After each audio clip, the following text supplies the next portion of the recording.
Hi everybody, today we're going to talk about the components of a building. And when you're designing a house, you have to have the components of a building to do that. So we have several different things that we need to have in place for a structure to be sound. And one of them is the foundation. And a foundation is what the building sits on. So you can have just a cement slab. You can have cement posts or posts in cement as well. Different jurisdictions have different building codes. So if you have earthquakes in your area, you need things to be in a certain way. So this is just to symbolize that this is cemented down into the ground and then there's a floor on top. The next thing you'll need on top of your foundation are walls, and walls can be made out of a variety of materials, and they really just depends on where you're living. In like certain areas of the country of the United States, there's a lot of brick, and that's just because that material was more easily available or readily available, such as in the Midwest. You'll go to their downtowns and there'll be a bunch of buildings built of brick. In California, it's difficult to build with brick, not because we don't have access to it, but because of earthquakes, and they can tumble down on people if there is an earthquake. So we tend to have, if we do that, them be steel reinforced along with concrete as well. Wood is safe to use. Glass walls would likely be like large windows, but like built into it. And then stone is also really beautiful. So I'm just gonna do a quick symbol for that as well. Just a rectangle.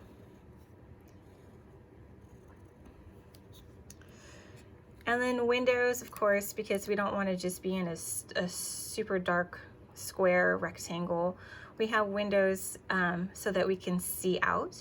And then in the modern era, we have glass, which is super nice to have. But in the olden times, they'd use all kinds of cool stuff to cover up their windows, like shutters and leather, different types of oilcloth and stuff like that. So we're really fortunate that we live in the modern era where we do have glass windows, and a lot of them are insulated so we can see out, still be warm, and the bugs can't come in. So just a quick symbol for windows, lots of different kinds. I'll do a paned window because they're pretty.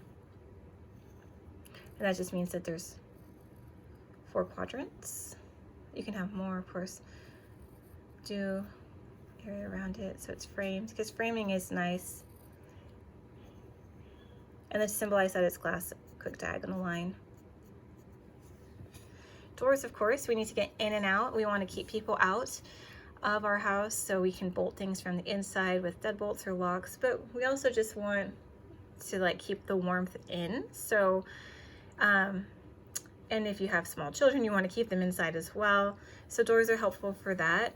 So keeping critters out, keeping the warmth in, being able to get out of the house or into the house is really important.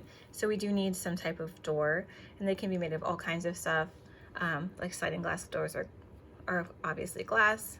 We can have metal in the interior for security. You have security doors, screen doors, which are nice because they allow the wind in. So doors are very important as well. So just a quick rectangle for this one with a doorknob.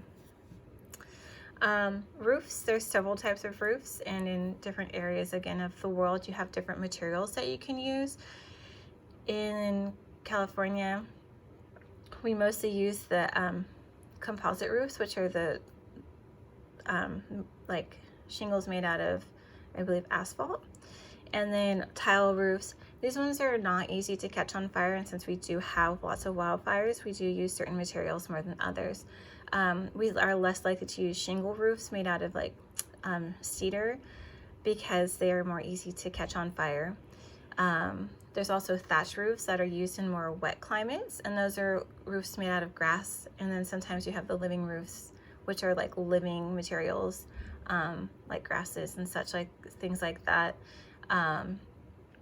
Throughout the world. Metal tin roofs are also utilized in places here as well. They're a bit noisy, but if you like the sound of rain or falling on the roof, then that is one that you could choose to use. So roofs can be there's a lot of different ones. The simplest one is a shed roof, which is just angled like that.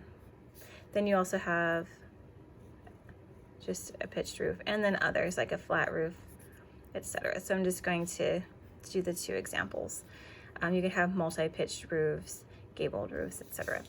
All right, so floors. You know, in some houses you don't have a floor, you have a packed dirt floor. But we're usually in the United States fortunate enough to live where we have some type of floor, and then you can have multiple stories. So here we have wood floors, cement floors, tile floors, carpeted flooring. And then, so to symbolize that, so we have our foundation here. We'll just do, here's the wall, and then here is the floor. And then if it's a multi-story, like more than one, we can just do this symbol multiple times. And a story is roughly 10 feet high. It can be like more than that, but if you have like a 2-story building, it's roughly 20 feet tall.